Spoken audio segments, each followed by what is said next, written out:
Hello dear students. मेरा नाम अनिल कुमार श्रीवास्तव है।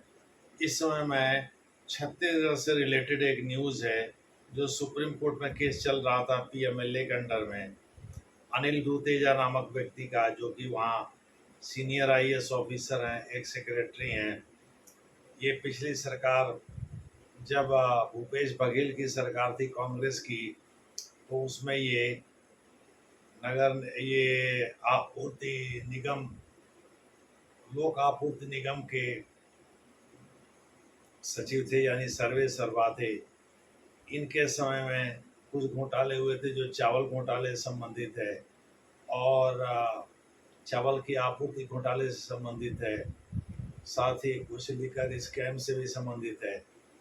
उस समय में पवन दिब्बूर नामक एक केस पहले सुप्रीम कोर्ट डिसाइड कर चुका था, जिस बारे में अनिल तुतेजा और उनके पुत्र के बारे में अभिषेक मनु सिंघवी ने यह मुद्दा उठाया भी था सुप्रीम कोर्ट के सामने।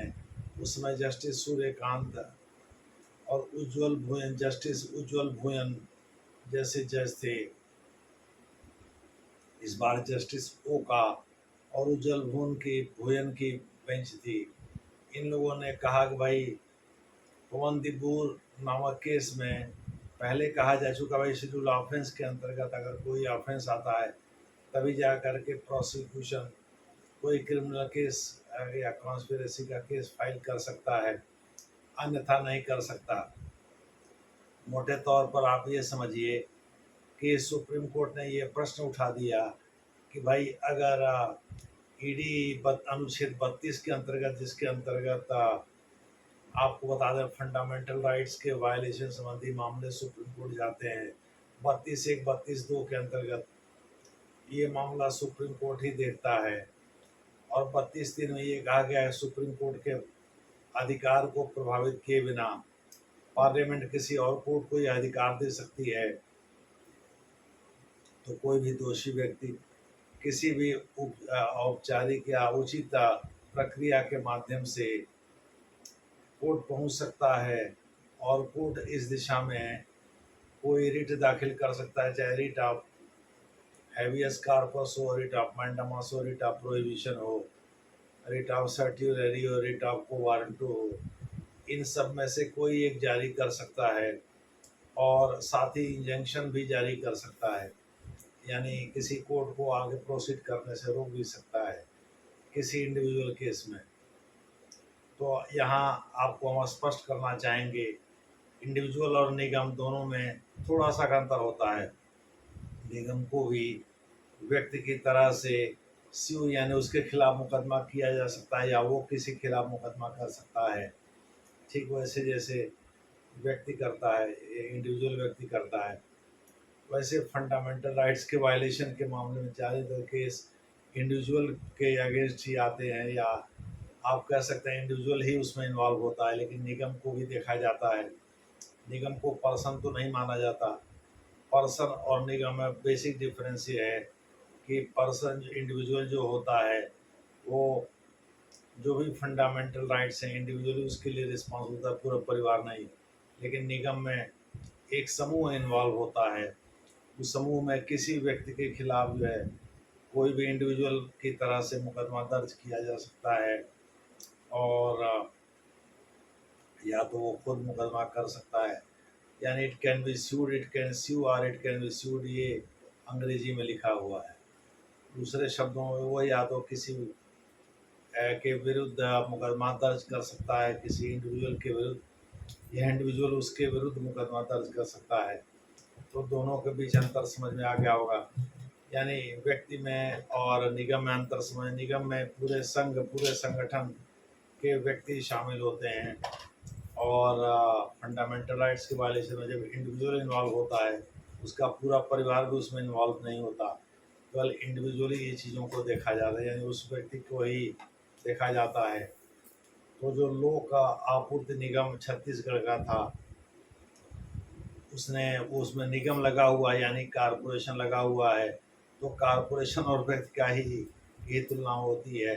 तो कारपोरेशन के हेड के रूप में अनिल तुतेजा साहब थे भूपेश बघेल के समय में। उन्हीं खिलाफ ये स्कैम केस दायर हुआ था और ये PMLA prevention of money laundering act के अंतर्गत दर्ज हुआ था। तो इसी की सुनवाई सुप्रीम कोर्ट कर रहा था। सुप्रीम कोर्ट ने कहा कि ईडी को फटकार लगाई और कहा कि भाई यदि आपके पास कोई एविडेंस नहीं है तो आप बिना मतलब हैरेस के, चूँकि अभिषेक मनु सिंघवी ने इस तरह का केस प्रेजेंट ही किया था, तो जाओ सुप्रीम कोर्ट ने ईडी से कहा भाई आपके पास कोई सॉलिड एविडेंस नहीं है तो झूठे आप हमारे क्लाइंट को परेशान कर रहे हैं। हमारे क्लाइंट ने, सॉरी हमारे क्लाइंट नहीं, अरे इस क्लाइंट को परेशान, हमारे क्लाइंट का क्या मतलब, इस क्लाइंट को परेशान कर रहे हैं, माने इस कोर्ट के क्लाइंट को या इस वकील के क्लाइंट को परेशान कर रहे हैं। माने उसका इशारा सीधे सीधे अनिल तुतेजा की ओर था और अनिल तुतेजा को कहा कि भाई आप निचली अदालत जा कर के, ट्रायल कोर्ट जा कर के आप रेगुलर बेल के लिए अप्लाई कर सकते हैं। दूसरे शब्दों में इनके खिलाफ ईडी ने जो भी चार्ज लगाए थे सबको रद्द कर दिया और कहा कि मानो जैसे कोई स्कैम हुआ ही ना हो, इस तरह की बात कही। दूसरे शब्दों में अनुच्छेद 32 के तहत अगर एनफोर्समेंट डायरेक्टरेट यानी प्रवर्तन निदेशालय अगर सुप्रीम कोर्ट जा सकता है किसी मामले में किसी व्यक्ति के विरुद्ध, तो उसके तहत व्यक्ति को भी वही फंडामेंटल राइट्स मिले हुए हैं जो ईडी को मिले हुए हैं। उस फंडामेंटल राइट्स का पालन करते हुए व्यक्ति भी सुप्रीम कोर्ट जा सकता है। आपको मैंने शुरू में ही बता दिया था, अनुच्छेद 32 फंडामेंटल राइट्स के वायलेशन के मामले में ही इस्तेमाल किया जाता है। यानी सुप्रीम कोर्ट अगर आप जाते हैं, सुप्रीम कोर्ट से न्याय पाना भी एक प्रकार से फंडामेंटल राइट है। इसी वजह से डॉक्टर बी.आर. अम्बेडकर ने इसको संविधान की आत्मा और हृदय कहा है, क्योंकि न्याय पाना भी सुप्रीम कोर्ट से फंडामेंटल राइट्स के वायलेशन के मामले में एक प्रकार का आप कह सकते हैं कि फंडामेंटल राइट है। सुप्रीम कोर्ट इस मामले में इनकार नहीं, जैसे वक्फ अमेंडमेंट बिल में अनुच्छेद 14, 15, 16, 21, 25, 26 का मामला दर्ज किया गया है या उठाया गया है, तो सुप्रीम कोर्ट के चीफ जस्टिस ने भले ही कह दिया वही इस मामले को हम देखेंगे, यानी एडमिट तो करना ही पड़ेगा केस को। ये दूसरी बात है कि मेरिट नहीं होने पर आगे चल कर के वो खारिज हो जाएगा। तो इसी पर सुप्रीम कोर्ट ने कहा कि भाई, सुप्रीम कोर्ट के 2 जजों की बेंच ने कहा कि भाई अगर ईडी कहती है कि वो अनुच्छेद 32 के अंतर्गत सुप्रीम कोर्ट आ सकती है फंडामेंटल राइट्स के वायलेशन के मामले में, तो उस व्यक्ति का भी फंडामेंटल राइट्स वायलेट होता है, आम आदमी का भी फंडामेंटल राइट्स वायलेट होता है, और वो भी अनुच्छेद 32 के तहत सुप्रीम कोर्ट आ सकता है। इस प्रकार की बात ईडी ने कहा करके, सॉरी सुप्रीम कोर्ट ने कहा करके ईडी को फटकार लगाई और इस मामले में अनिल तुतेजा को राहत प्रदान कर दिया।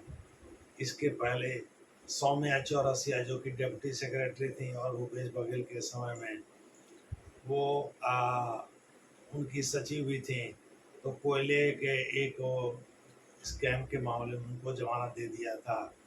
इसी प्रकार से अरुण त्रिपाठी जी, अरुणपति त्रिपाठी पूरा नाम है, अरुणपति त्रिपाठी को जमानत दे दिया था। वो संभवतः टेलीकॉम से रिलेटेड थे।